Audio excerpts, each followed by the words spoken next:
आज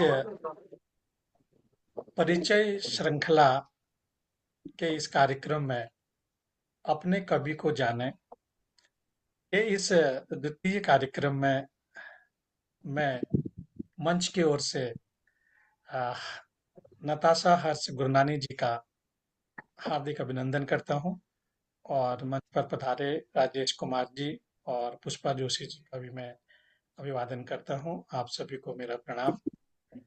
और जैसा कि हम लोग जानते हैं कि हमने ये श्रृंखला अपने कवियों के बारे में जानने के लिए उनका क्या निजी जीवन है, उनका साहित्यिक जीवन है और किस तरह की रचनाएं वे अपने जीवन में अक्सर रचते हैं। ये सब थोड़ी बहुत जानकारी इकट्ठी करने के लिए हमने इस कार्यक्रम का आरंभ किया है और आज हम ताशा जी के साथ हैं। आज उनसे हम इस बीच हमारे साथ आदरणीय त्रिभुवन शंकर मिश्र चातक जी भी पधार चुके हैं। हम उनका भी हार्दिक स्वागत करते हैं, मंच पर अभिनंदन करते हैं और हम इस कार्यक्रम को शुरू करते हैं। तो आइए हम सब मिल करके सुनते हैं नताशा जी को। तो नताशा जी, आप ने कैसे जी अपने जीवन की शुरुआत की? कैसे, कहाँ से आपको याद है अपने जीवन, और कौन सी ऐसी पहली घड़ी है जहां से आपके जीवन का आपको लगा कि हाँ, मैंने यहाँ से खुद संभाला? तो ऐसा कुछ हुआ? कुछ बताएं रोचक तथ्य अपने जीवन के बारे में। स्वागत है हाँ, जी जी नमस्ते। सबसे पहले तो मैं अपना परिचय ऐसे दूंगी। हिंद देश की रहने वाली, हिंदी मेरी भाषा। हिंद देश की रहने वाली, हिंदी मेरी भाषा। तालों का भोपाल बसेरा, नाम मेरा नताशा। आप। वाह, तो वाह वाह वाह। बहुत बहुत क्या बात धन्यवाद है! कि बहुत सुंदर। आप लोगों ने आज मुझे आमंत्रित किया। मुझे बहुत खुशी हो रही है। थोड़ा थोड़ा डर भी लग रहा है, लेकिन खुशी ज्यादा है। तो मैं सबसे पहले आपको बताना चाहूंगी कि मेरा नाम नताशा हर्ष गुरनानी है। मैं भोपाल में ही जन्मी हूँ, यहीं पली बड़ी हूँ। यहीं से ही मैंने अपनी पढ़ाई भी की है और फिर शादी भी यही हुई है। तो वाह। इसीलिए भोपाल मेरा सबसे पसंदीदा शहर है। और बहुत लंबे अरसे तक मैंने मतलब किसी दूसरे शहर को देखा ही नहीं था। मैं 12वीं कक्षा में थी तब मैं पहली बार ट्रेन में चढ़ी थी। ओ। तो वाह। तो इसीलिए भोपाल से ही मैं जुड़ी रही। उसके बाद मैंने बाहर आना जाना सीखा। हाँ, ये है कि मैं बहुत छोटी थी, मतलब जहां तक याद है मैं तीसरी कक्षा में पढ़ती थी। तब से मुझे याद है कि मैं हमेशा क्लास मॉनिटर रही। यानी वाह। तीसरी कक्षा से 12वीं कक्षा तक मैं क्लास मॉनिटर रही। मैं पढ़ाई में भी अच्छी थी, पढ़ाई के साथ साथ मतलब मुझे ये कहा जाए बोलना बहुत अच्छा लगता था। तो मैं भाषण प्रतियोगिता, वाद विवाद प्रतियोगिता, तात्कालिक भाषण प्रतियोगिता में मैं अपने स्कूल की तरफ से हमेशा आगे रहती थी। इसके साथ ही साथ राजनीति में भी मुझे बहुत इंटरेस्ट था। तो स्कूल से लेकर कॉलेज तक मैं अध्यक्ष, उपाध्यक्ष, सचिव, महासचिव, ये सब बनी हूँ। ये वाह। सब बनी हूँ मैं। जी। पढ़ाई में बहुत शुरू से अच्छी थी। पर मतलब ये याद है कि मतलब मम्मी और घर की जिम्मेदारियों से मैं ज्यादा गिर गई थी। क्योंकि जब मैं फर्स्ट ईयर में थी तो मेरे पापा का एक्सीडेंट हो गया था और वो कोमा में चले गए थे। ओ। तो उसके बाद मतलब घर की जिम्मेदारी जैसे मैंने एक बेटी ना बन के एक बेटा बन के निभाई। उसके बाद फिर मैंने हाँ ना मतलब पढ़ाई की तरफ कम ध्यान दिया, घर की जिम्मेदारियों पे ज्यादा ध्यान दिया। लेकिन मैं कंप्यूटर ऑपरेटर भी रही, कंप्यूटर टीचर भी रही। मैं सॉफ्टवेयर हार्डवेयर बच्चों को पढ़ाती थी। घर में मैंने 11th 12th बीकॉम एमकॉम सभी बच्चों को कोचिंग करवाई है अपने घर में, शादी के बहुत पहले। सुंदर। जी तो बचपन में आपका कुछ नाम और था या यही नाम था? जी जी जी। हम लोग सिंधी हैं तो हमारे में शादी के बाद नाम चेंज होता है। तो शादी के पहले मेरा नाम ज्योति गंगवानी है। ज्योति। मेरे मम्मी पापा मुझे जोत बुलाते हैं। अच्छा, ज्योत। बहुत सुंदर। ये तो जो नई जी जानकारी जी जी। मिली है। उन्होंने आपको नहीं, लड़की हमारे नहीं में लड़का मतलब जो समझा। फेरा होता है। हाँ, जो फेरा होता है ना, जो फेरे 7 फेरे होते हैं। जी। तो जिस फेरे में लड़की आगे आती है ना, तब पंडित जी रोक के और नाम बताते हैं। फिर उस लड़के से पूछते हैं और किसी से नहीं। आप आजू बाजू वाले जो नाम बताओगे पंडित नहीं सुनेगा। आप लड़के के मुंह से जो नाम निकलेगा उस नाम के साथ आखिरी फेरा लिया जाता है, अच्छा, रोक दिया जाता है। ये एक नई जानकारी है। और ये बड़ी अच्छी बात, इसका मतलब ये हुआ कि लड़का भी पहले से नाम सोच के रखा रहता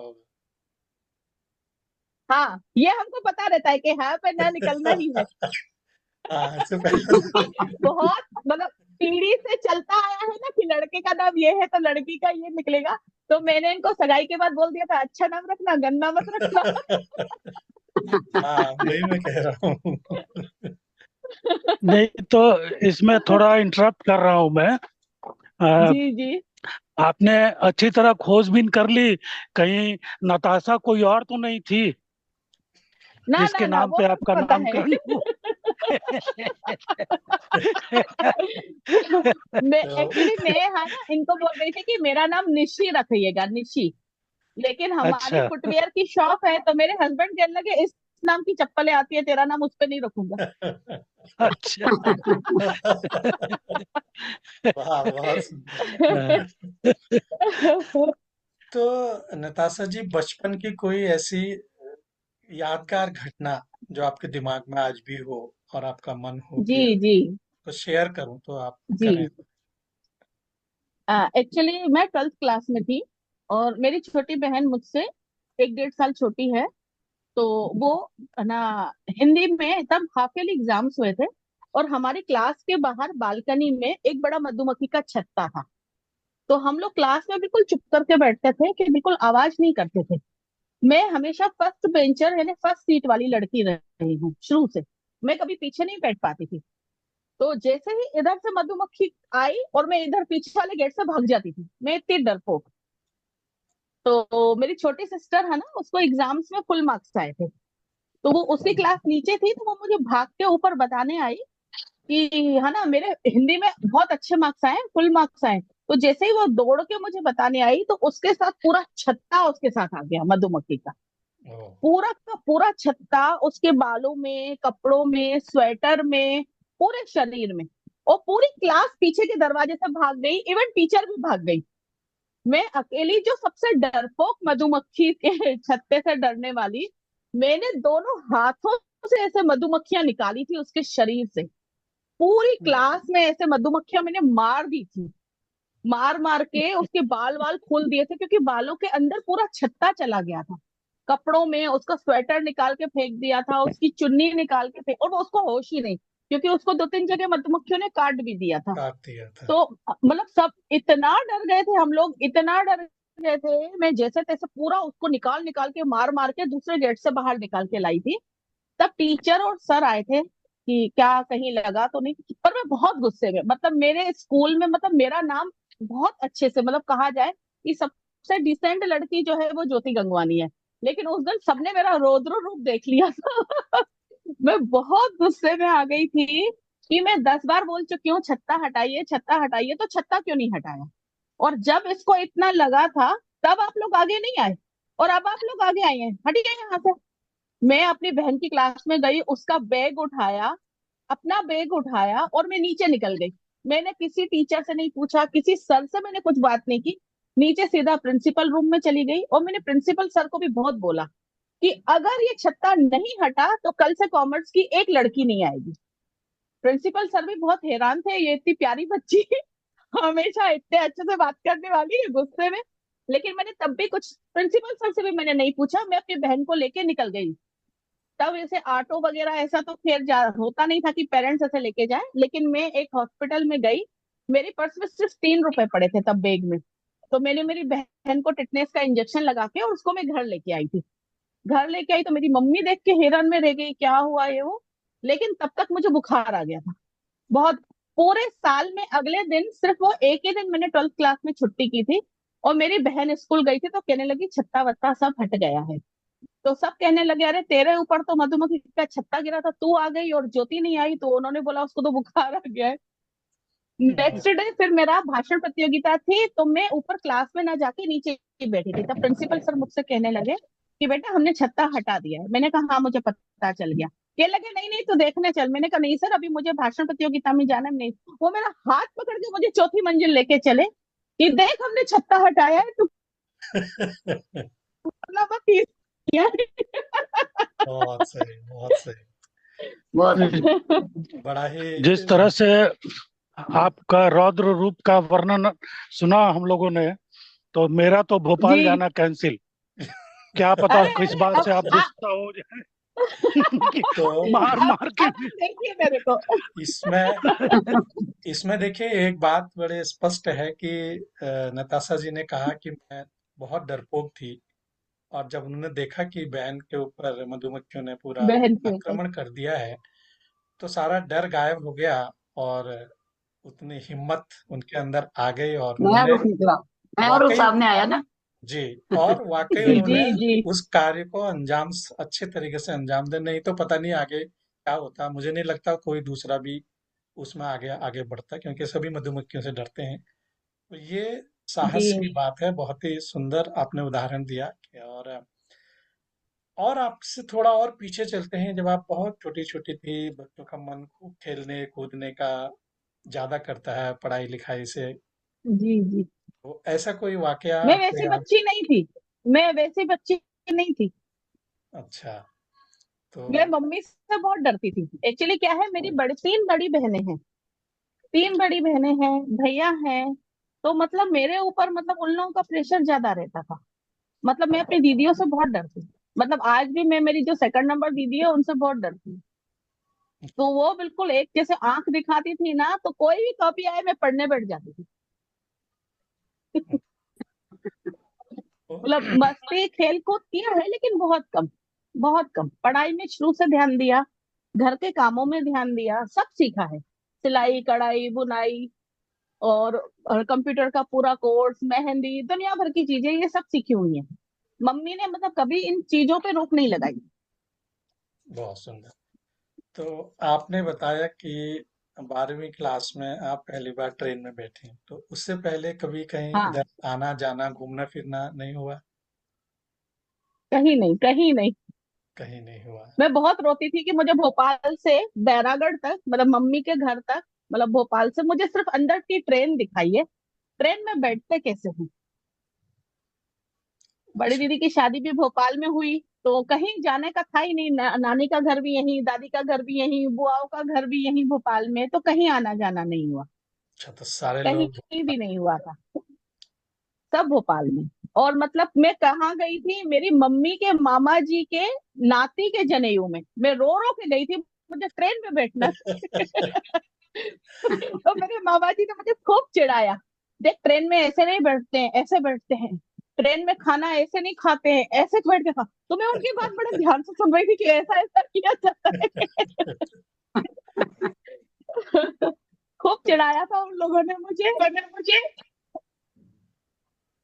तो ऐसी कोई बात जो आपकी लाइफ में सबसे बड़ी इंस्पायर करने वाली हुई हो? जी। ये रहा 2019 में। मैंने मतलब पहले मैं जॉब करती थी, फिर शादी हुई, बच्चे हुए, तो मैंने जॉब छोड़ दी थी। 2019 में फिर मुझे लगा कि बच्चे अब थोड़े बड़े हुए हैं, कुछ करना चाहिए।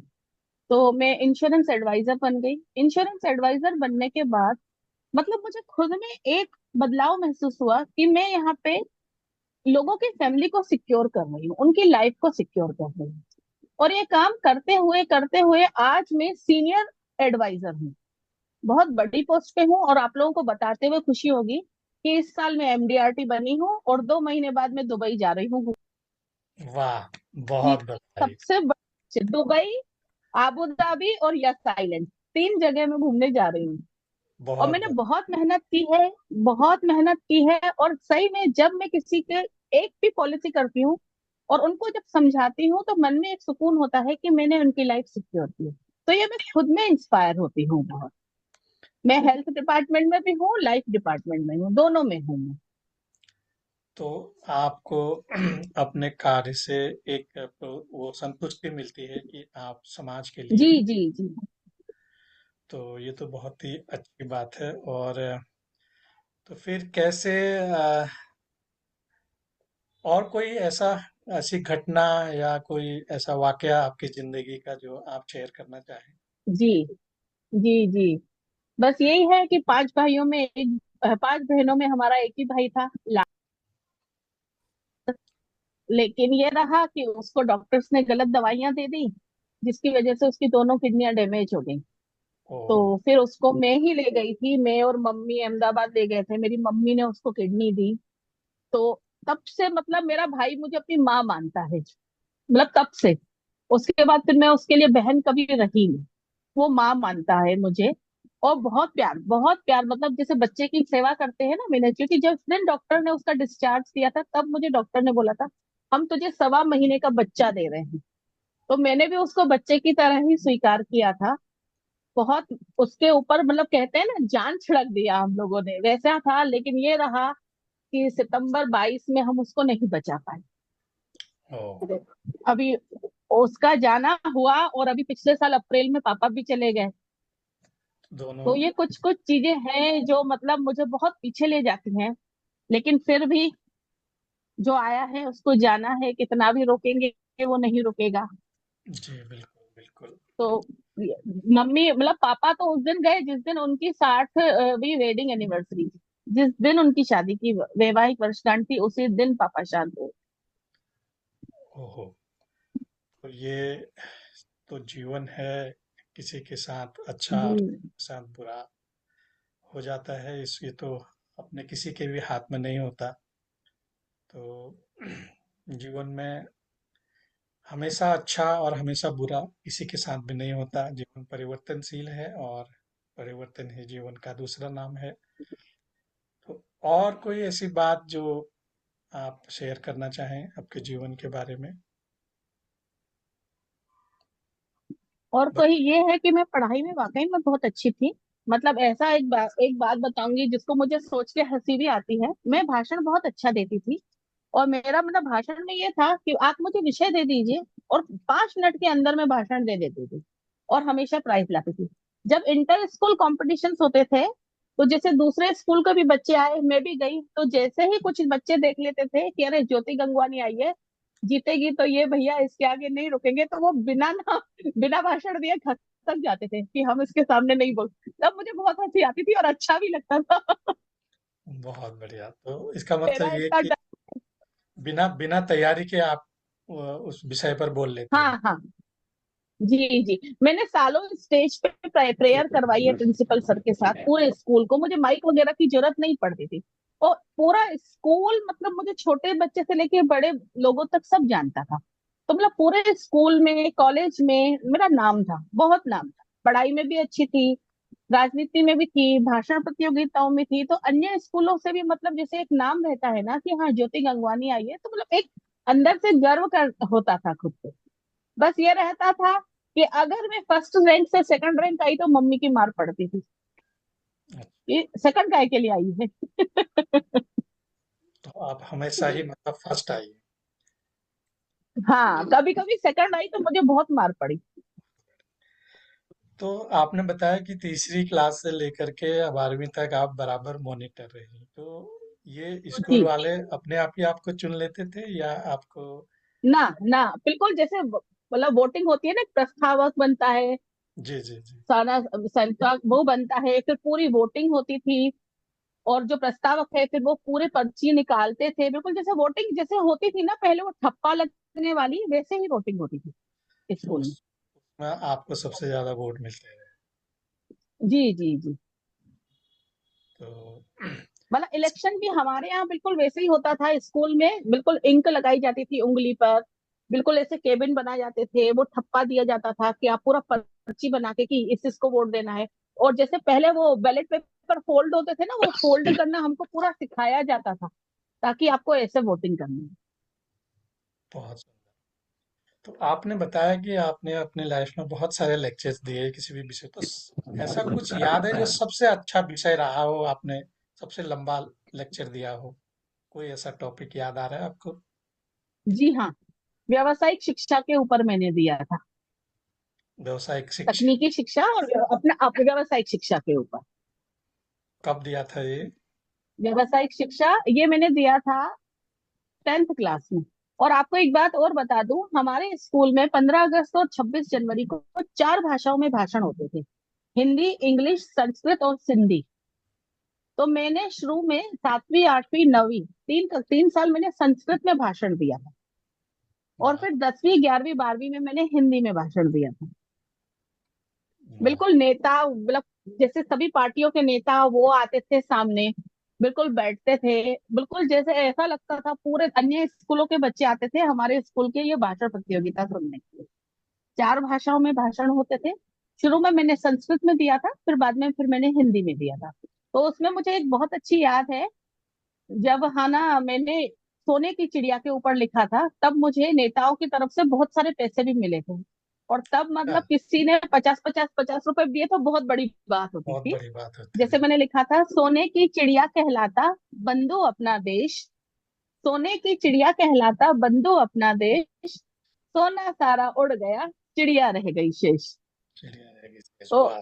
तब मतलब बहुत तारीफ की थी कि बहुत अच्छा लिखा है इसने।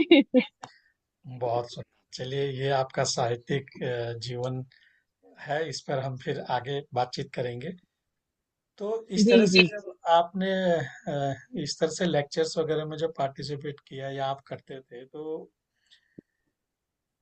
क्या उसमें कभी ऐसा भी हुआ कि आपको प्राइजेस वगैरह भी मिले होंगे या कुछ? हाँ, कभी हमेशा मिले हैं। हमेशा मिलते थे? हमेशा मिले हैं प्राइजेस, जी जी जी। तो आपके पास तो खूब ढेर लगा होगा प्राइजेस का।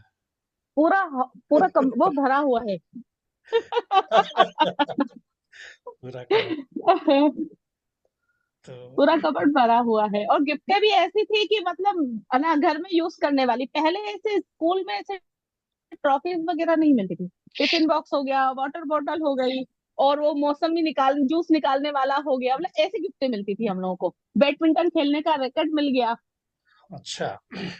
तो अब एक हाँ, सवाल आपसे पूछता हूँ, हालांकि आज के इस समय में ये सवाल पूछना नहीं चाहिए, फिर भी, क्योंकि आप अभी जहाँ से, भोपाल जैसी नगर से आप पढ़े हैं, तो कभी ऐसा लगा नहीं कि मैं एक लड़की हूँ और लड़के भी हमारे स्कूल में पढ़ते हैं, या कभी इस तरह की बात मन में आई कि लड़की होने की वजह से कभी कोई परेशानी? हमारे स्कूल में एट्थ एट्थ तक लड़के लड़कियां साथ पढ़ते हैं। एट्थ के बाद जैसे 9th क्लास आ गया तो लड़कियां उसी स्कूल में रहती हैं, और लड़कों का दूसरा स्कूल इन्हीं की तरफ से ब्रांच में बनाया गया था, जो हमारे स्कूल से 2 किलोमीटर दूर। तो 9th से हम लोग अलग थे, वो लोग अलग थे, तो कभी ऐसा लगा ही नहीं। अच्छा। इवन जो लड़के मेरे साथ 8th में पढ़े हैं वो आज भी मुझसे जुड़े हुए हैं, वो आज भी मुझसे बात करते हैं। तो ये दोस्ती है। तो जी जी। नाइन्थ से जो है स्कूल क्लासेस अलग हो अलग हो गई। अलग हो जाए। तो ग्रेजुएशन की कुछ यादें, कुछ बातें? ग्रेजुएशन में यही था, पापा बीमार थे तो पूरे घर की जिम्मेदारी मेरे ऊपर थी। मैंने क्या किया था, एक जगह से ट्यूशन पढ़ के आती थी, फिर अपनी सहेलियों को बोलती थी कहीं और ट्यूशन मत जाओ, तुम लोगों को मैं पढ़ाऊंगी, उससे फीस आधी मुझे दे देना। तो मैंने ऐसे करके उन लोगों को पढ़ाया था और शुरुआत की थी, और घर को संभाला था। मुझे याद है, मुझसे बड़ी बहन, उसकी शादी मैंने अपने दम पे करवाई थी। वाह। बहुत सुंदर, बहुत सुंदर बात। काफी। मतलब उसकी सगाई, उसकी शादी 1.5 महीने में सब पूरी तैयारी मैंने की थी। और मैंने अपने लिए एक चिंदी भी कहिएगा ना नहीं खरीदी थी, पूरी तैयारी उसकी। तो उसके ससुराल वाले भी बोल रहे थे शादी इसकी है लेकिन नाम पूरा ज्योति का लगा पड़ा है। यानी कहाँ से क्या लाना है, कहाँ बुकिंग करनी है, किस कैटरर को बुलाना है, मेहंदी वाली को बुक करना है, ये पूरा काम मेरे ऊपर है। और मैंने पूरे दिल से निभाया था इसको। वाह। तो आपके परिवार में या आपके रिश्तेदारों में, या कोई ऐसा जिसको आप अपना गुरु मानते हो, या जिसने आपको अपनी लाइफ में आगे बढ़ने के लिए हमेशा मेरी सहयोग? मम्मी। मम्मी। मेरी मम्मी कभी नहीं रोका, उन्होंने सब सिखाया, सब पढ़ाया। और दूसरा, मैं जिनसे सबसे ज्यादा प्यार करती थी वो मेरी नानी और मेरे पापा, जो अब दोनों नहीं है। वाह। यानी कि मेरे पापा ने मुझे गोल रोटी बनाना सिखाई थी, कि गोल रोटी कैसे बनाई जाती है, चावल का पापड़ कैसे सेका जाता है गैस पे, वो मेरे पापा ने सिखाया था, पुलाव कैसे बनाया जाता है वो मेरे पापा ने मुझे सिखाया था। और कुछ भी, जो भी बात हो, मैं मेरे पापा से, मतलब मेरी मम्मी अगर देखती थी ना कुछ इधर उधर की बात है, तो मेरी मम्मी सबसे पहले आके मुझे बोलती थी अपने डैडी को मत बताना, उनको पता था ये चुगलखोर है, अपने डैडी को सब बताएगी। बहुत सही। मैं डैडी से बहुत ज्यादा अटैच थी, यानी पूरे परिवार में मैं सबसे ज्यादा अटैच थी डैडी से। बहुत सुंदर। ये यही होता है, माता पिता ही जो है बच्चों के सबसे जी अच्छे। जी। और दूसरा ये भी है कि मतलब मेरे पति भी बहुत बहुत सपोर्ट, बहुत ज्यादा, मतलब इतना इतना सपोर्ट, मतलब एक हस्बैंड से मिलना हम लोगों के लिए, जैसे जैसे हम लोग जिस जहाँ रहते हैं, जिस फील्ड में है या जिस माहौल में हम लोग रहते हैं, उसमें मेरे पति का मुझे बहुत सहयोग मिला। मतलब इतना, मतलब हालांकि मेरे हस्बैंड बिजनेसमैन है, लेकिन फिर भी मतलब जैसे कहते हैं ना कि मैं हूँ, तू कर, तू जा, तू लिख। हाँ, आपको मतलब भी याद होगा हर कि तरह कभी से। मैं नहीं जुड़ी हूँ तो वो आपको मैसेज करते हैं इसको जोड़ो। मैं ये बात बोलने ही वाला था, आपने खुद ही बोल दिया। तो आ, पढ़ाई लिखाई के समय सबसे अच्छा शिक्षक कौन रहा आपकी नजर में? शिक्षक तो बहुत अच्छे थे सब, लेकिन कुछ कोई शिक्षक ऐसे थे, कोई जैसे एक शांता लालवानी मैडम थी। जी। शांता लालवानी मैडम थी, मतलब ये क्या था, मैं भाषण बहुत अच्छा देती थी, लिखती, लेकिन मैं है ना लिखती नहीं थी भाषण। भाई आप मुझे दे दो, मैं बोल दूंगी। तो उन्होंने मुझे बोला कि नहीं, जब तुम बोल रही हो तो लिखो भी अपना, तुम्हारे भाव तो आने चाहिए। तो मेरे को मतलब दूसरे स्कूल में था, इंटर स्कूल कंपटीशन था, हाफ ईयरली एग्जाम्स भी थे, तब कंपटीशन था। तो मेरे को बड़ा टेंशन हुआ, ये कैसी मैडम दे दी है, ऐसे तो मैं रैंक ही नहीं आऊंगी, वो बोल रही है खुद ही लिखो। नहीं मैडम ऐसे थोड़ी, फिर भी मैंने जुगाड़ पुगाड़ करके जैसे तैसे करके उनको लिख के दे दिया। तब उन्होंने बोला कि तूने अपना दिमाग कितना लगाया, मैंने कहा 20%। बाकी का, मैंने कहा बाकी का तो मैं जुगाड़ करके लिख के आई। कहने लगी नहीं अपना लगाओ दिमाग, 2 दिन दे रही हूँ फिर से भाषण लिख के आओ। अब मेरे को बड़ा टेंशन कि ये कौन सी टीचर दे दी मेरे को। मैं घर में रोने बैठ गई कि अब ये क्या है, लेकिन दिन निकलने वाले थे। मैंने मेहनत करके जैसे तैसे करके 2 पेज लिख के गई। मैडम ने बोला कि कितना दिमाग लगाया, मैंने कहा पूरा का पूरा लगा दिया। अब देखो तो वो बहुत तेज हंसी, कहने लगी राइटिंग तेरी बहुत अच्छी है। मैंने कहा बेटा पढ़िए तो सही। उन्होंने पढ़ा लेकिन उन्होंने कुछ बोला नहीं, मैं बस उनको देखती रहूं कि ये क्या है। फिर उन्होंने मुझे देखा तो मेरी आंखें भर चुकी थी तब। तो कहने लगी क्या हुआ, उनका इतना बोलना और मैंने रोना चालू कर दिया। तो कहने लगी रो क्यों रही है, अच्छा लिखा है। बस मैं ये कह रही थी कि तुम दिमाग भी अपना लगाओ, अपने अक्षर लिखो ना, दूसरों का क्यों सुनाओगे, अपना लिखो अपना सुनाओ। तब मेरे को मतलब बहुत अच्छा लगा था। फिर उन्होंने मुझे पूरा समझाया था कि कहाँ लिखना है, कहाँ पे जोर से बोलना है, कहाँ धीरे बोलना है, ये वो सब। तब उस कंपटीशन में मैं सेकंड आई थी, लेकिन फर्स्ट वाली फीलिंग आई थी, क्योंकि उसमें पूरी मेहनत मेरी थी। मेरी थी। शांता लालवानी मैडम मतलब ये मुझे उन्होंने बहुत अच्छी चीज सिखाई थी कि कहाँ रुकना है, कहाँ जीवन में आगे बढ़ना है, कहाँ धैर्य रखना है, कहाँ खुद को आगे करना है, और कहाँ जीत कर भी हारना है, और कहाँ हार कर भी जीतना। वाह, बहुत सुंदर बात। तो यही होता है, अगर शिक्षक अपनी जिंदगी में, किसी की जिंदगी में कोई एक अच्छा आ जाए तो वहां से जिंदगी बदल जाती है। तो शिक्षकों जी का माता पिता का जीवन में बहुत बड़ा महत्व होता है। तो बड़े बड़ी ही इंटरेस्टिंग बातें रही आपके जीवन की, बहुत अच्छा लगा। तो हमारे पास 5 मिनट और है, अगर आपको लगता है कि कोई बात आप शेयर करना चाहते हैं तो आप करें। बस यही है कि मतलब जितना सीखा, जितना मतलब ये था मेरे जीवन में का मेन उद्देश्य, अगर मैंने जरा सा भी सीखा है ना, तो मैं वो सिखा के उसके पैसे जरूर निकाल लेती थी। अगर मैंने अपने ऊपर खर्चा किया है, जैसे मतलब मान लीजिए बांधनी बांधनी की डिजाइन्स जो बनानी रहती हैं, अगर मैंने वो फीस देके सीखी है, तो मैं अपनी सहेलियों को बोल देती थी कि भैया मैं कम पैसों में सिखाऊंगी, तुम मेरे पास सीख लेना। लेकिन मैं वो फीस निकाल लेती थी। लोग कहते हैं ना सिंधी पैसों के बड़े पक्के होते हैं। तो मैं वो पक्के इंसान थी, शुरू से थी, आज शुरू भी से हूँ। नहीं। मतलब मैंने ऐसे बहुत सीखा है और सिखाया भी मैंने बहुत है। बहुत सुंदर, कुछ सिलाई देखिए। सीखी, कढ़ाई सीखी, पेंटिंग सीखी, जो भी सीखा है। तो नताशा जी, हमने आपके जीवन के विभिन्न पहलुओं को आज जी जाना, और आज से पहले हम लोग आपके जीवन के बारे में नहीं जानते थे। तो मैं उम्मीद करता हूँ कि बाकी के लोगों को भी आपके बातें, आपके जीवन के बारे में सुन करके अच्छा लगा होगा। तो अगले राउंड में वो लोग भी आपसे कुछ बातें करेंगे, और अगले राउंड में जी हम आपके जी साहित्यिक जीवन के बारे में बातचीत करेंगे। और इस वीडियो को हम यहीं समाप्त करते हैं, और बहुत ही सुंदर जी आपने अपने जीवन के बारे में बताया। तो 10 बहुत मिनट के बहुत बाद हम धन्यवाद। फिर से मिलेंगे नए वीडियो के नए लिंक में। तो आप लोग फिर से हाजिर रहिएगा और सुनेंगे हर्ष नताशा हर्ष गुरनानी जी के साहित्यिक जीवन के बारे में। तब तक के लिए नमस्कार। जी जी।